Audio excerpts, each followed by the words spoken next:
ፊታችሁ ቆዳ እንዳይሸበሸብ ከአይናችሁ ስር የተሸበሸበ ቆዳ ካለ የ90 ዓመት አዛውንት የ20 ዓመት ወጣት የሚያስመስል የቫይታሚን ሲ ክሬምና የቫይታሚን ሲ ሲረም ይዤላችሁ መጥቻለሁ። በቤታችሁ ውስጥ እንዴት አድርጋችሁ እንደምትሰሩ በዚህ ቪዲዮ ላይ አሳያችኋለሁ። ቪዲዮውን እስከ መጨረሻ ተከታተሉት፣ ላይክ አድርጉት። ቀጥታ ወደ አሰራሩ እንገባለን። አሰራሩን አጠቃቀሙን በደንብ አድርጌ አስረዳችኋለሁ። ከዚህ በፊት እንደዚሁ በብርቱካን የቫይታሚን ሲ ሲረም ሰርቼ ነበር። ብዙዎቻችሁ ማዲያቴን እያጠፋልኝ ነው ብላችሁ በኮሜንት አሳውቃችሁኛል። በቴሌግራም ብዙዎቻችሁ ደውላችሁ አመስግናችሁኛል። ይህንንም ተጠቀሙ፣ ታመሰግኑኛላችሁ። 100% ናቹራል በሆነ መንገድ በቤታችሁ ውስጥ እንዴት አድርጋችሁ እንደምትሰሩ አሳያችኋለሁ።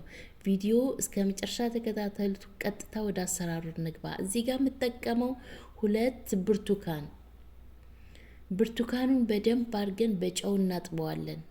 በደንብ አድርጋችሁ በጨው አጥባችሁ ልጣጩ ነው የምንጠቀመው። በዚህ መልኩ የ2 ብርቱካን ልጣጭ በዚህ መልኩ በውሃ በድስቴ ጨምሬ በውሃ አፈላቸዋለሁ።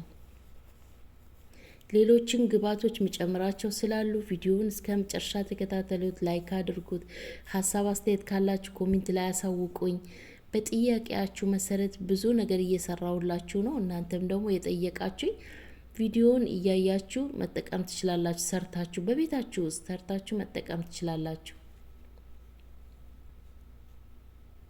እዚህ ጋር ለ15 ደቂቃ እሳቱን ቀነስ አድርገን የብርቱካኑን ልጣጭ በእሳት እናፈለዋለን። ፈቅፍቃችሁ መጠቀም ትችላላችሁ። እዚህ ጋር 4 ወይም 5 ቆሮንፎድ እስከ 3 መጠቀም ትችላላችሁ። ቆሮንፎድ በነገራችን ላይ ለጸጉር ብቻ አይደለም፣ ለፊታችን ቆዳ ራሱ ፊታችን እንዳያረጅ እንዳይሸበሸብ ያደርግልናል። እዚህ ጋር የምጠቀመው 1 ማንኪያ ተልባ አንድ ላይ አፈላቸዋለሁ። ቆሮንፎድ፣ ተልባ እና እስካሁን የተጠቀምኩት የብርቱካን ልጣጭ በዚህ መልኩ በደንብ ለ15 ደቂቃ ቀስ እያልኩኝ አፈላቸዋለሁ። ድስቱን መክደን ትችላላችሁ። እሳቱን ቀነስ አድርጋችሁ ድስቱን ክድን አድርጋችሁ ማፍላት ትችላላችሁ። እንደዚህ መቀቀል ደግሞ ያልፈለጋችሁ የብርቱካን ልጣጭ ፍቅፍቅ አድርጋችሁ ፈጭታችሁ እንዴት አድርጋችሁ እንደምትጠቀሙ ነግራችኋለሁ መጨረሻ ላይ። እሳት ሳታስነኩ እንዴት አድርጋችሁ ልጣጩን ከምን ጋራ እንደምትጠቀሙት መጨረሻ ቪዲዮ ላይ አስረዳችኋለሁ። ይኸው በዚህ መልኩ ለ15 ደቂቃ አፍልቼ አጠለዋለሁ። እንደዚህ አጥልዬ ውሃውን ብቻ ነው የምጠቀመው። ይሄ ያጠለልኩትን አይጣልም። እንደ ስክራፕ መጠቀም ትችላላችሁ። ፈጭት አድርጋችሁ እንደ ስክራፕ መጠቀም ትችላላችሁ። ተልባ ነው። ተልባ በጣም አሪፍ ነው ለቆዳችን፣ በተለይ ለሚሸበሸብ ፊት፣ ለጸጉር ራሱ በጣም አሪፍ ነው። ተልባ ተጠቀሙ ለጸጉራችሁ። ከርዳዳ ለሆነ ጸጉራችሁ ተልባ ብቻ ራሱ ቀቅላችሁ አልበጠር ላላችሁ ጸጉራችሁ እንደዛ ተጠቅማችሁ አበጥሩት። ከዛ በውሃ ብቻ ማለቅለቅ ብቻ ነው ጸጉራችሁ ለከረደደባችሁ። ተልባ በጣም አሪፍ ነው እና እነዛንም ልክ ፈጭተን እንደ ስክራፕ እንጠቀመዋለን። ይሄኛው ሶሱን ከፍዬ ግማሹን አስቀምጨዋለሁ። ግማሹን እንዴት አድርጌ እንደምጠቀመው አሳያችኋለሁ። ግማሹን 1 ማንኪያ ያልሞላ ነሻ ጨምሬ በዚህ መልኩ እሰራዋለሁ። ሲረሙን ለብቻው አስቀምጨዋለሁ። እንዴት አድርገን እንደምንጠቀም አሳያችኋለሁ። አሁን ይሄንን ክሬማችን እየሰራን ነው። ክሬሙን በዚህ መልኩ በደንብ አድርጌ እንደዚህ እያማሰልኩ ሰራዋለሁ። እሳት በጣም ትንሽ አድርጋችሁ ነው የምትከፍቱት። ታምረኛ የሆነ 100% ናቹራል የሆነ በቤታችሁ ውስጥ እውነት የምሬ ነው የምላችሁ እንደዚህ አይነት ክሬም ሰርቼ አላቅም እስከዛሬ ድረስ። ለካ በቤታችሁ ውስጥ እንደዚህ አይነት ክሬም መስራት ትችላላችሁ በቀላል ዘዴ። አያችሁት? አሁን ይሄንን ክሬም ለብዙ ጊዜ ይጠቅመናል። ለብዙ ጊዜ ፊታችሁ ሻይን ያደርግላችኋል። ፊታችሁ ፏፍክት ነው የሚያደርግላችሁ። ማዲያት ላለባችሁ፣ ጥቁር ነጠብጣብ ላለባችሁ፣ ፊታችሁ እንዳይሸበሸብ ምርጥ የፊት ክሬም በቤት ውስጥ የሚሰራ ቫይታሚን ሲ።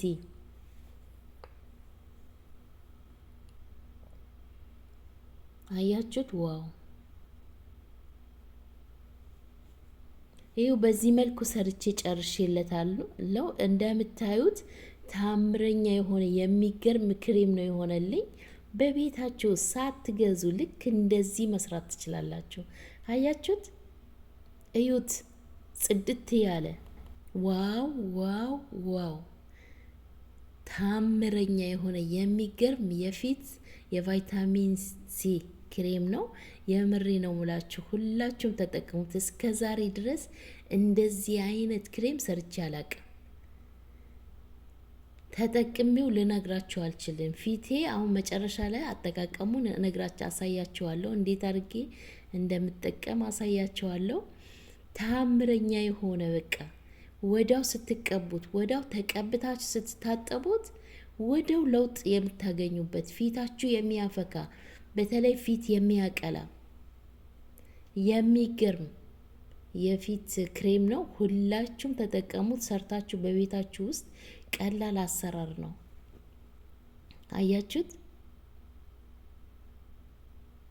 ሌላ የምጨምርበት ግብዓት ስላለ እንግዲህ ቪዲዮን እንዳያመልጣችሁ እስከ መጨረሻ መከታተላችን እዩት። ሁላችሁም ተጠቅማችሁ ሀሳብ አስተያየታችሁ እፈልጋለሁ። ይህንን ክሬም ሰርታችሁ ከተጠቀማችሁት በኋላ ሀሳብ አስተያየታችሁን እፈልጋለሁ። ኮሜንት ላይ ያሳውቁኝ። ይህንንም በጠየቃችሁኝ መሰረት ነው ሰርቼ ይዤላችሁ የመጣሁት። ብዙዎቻችሁ በውስጥ መስመር እባክሽ ስሪልን የፊቴን ብላችሁ ስለጠየቃችሁኝ ለጠየቃችሁኝ ጥያቄ ነው ይዤላችሁ የመጣሁት። አሁንም እንድሰራላችሁ የምትፈልጉት ነገር ካለ በኮሜንት ላይ አሳውቁኝ። በኮሜንት ጻፉልኝ፣ እመልስላችኋለሁ። እንደዚሁ እየሰራሁ በቪዲዮ ይዤላችሁ እመጣለሁ። አያችሁት? ቅድም የቀነስኩት የቫይታሚን ሲረሙን በዚህ መልኩ የካስተር ኦይል ጨምሬ እጠቀመዋለሁ። አጠቃቀሙን አሳያችኋለሁ። ክሬሙንም እንደዛው ካስተር ኦይል ጨምሬበታለሁ። ያላችሁ ቫዝሊን መጨመር ትችላላችሁ፣ ካስተር ኦይል መጨመር ትችላላችሁ። በቤታችሁ የምትቀቡት ያላችሁን ክሬም መጠቀም ትችላላችሁ። ወይም የወይራ ዘይት፣ ካስተር ኦይል እና ቫዝሊን ትንሽዬ ነው የምትጨምሩት። ፊታችሁ ጽድት አድርጋችሁ ከታጠባችሁ በኋላ ነው ይሄንን ክሬም የምትጠቀሙት። መጀመሪያ ላይ የምትጠቀሙት የቫይታሚን ሲ ሲረሙን ትጠቀሙና ፊታችሁን ትታጠቡታላችሁ። ከታጠባችሁት በኋላ ክሬሙን ነው የምትጠቀሙት። መጀመሪያ ላይ ሲረሙን ትጠቀማላችሁ። ከዛ 10 ደቂቃ ቆይታችሁ ከዛ በኋላ ታጥባችሁ ክሬሙን ትጠቀማላችሁ። ታምረኛ የሆነ ዋው! ተቀብታችሁ እስከሚደርቅ ድረስ ታቆዩታላችሁ። ከዛ በኋላ በውሃ ብቻ ነው የምታለቀልቁት። ምንም አይነት ሞይስቸራይዝ መቀባት አይጠበቅባችሁ። ራሳችሁ ትንሽዬ ቫዝሊን ወይም ዘይት ስላረጋችሁበት ምንም ነገር መቀባት አይጠበቅባችሁም። የዛሬ ቪዲዮ ይህንን ይመስል ነበር። ስለተከታተላችሁኝ አመሰግናለሁ።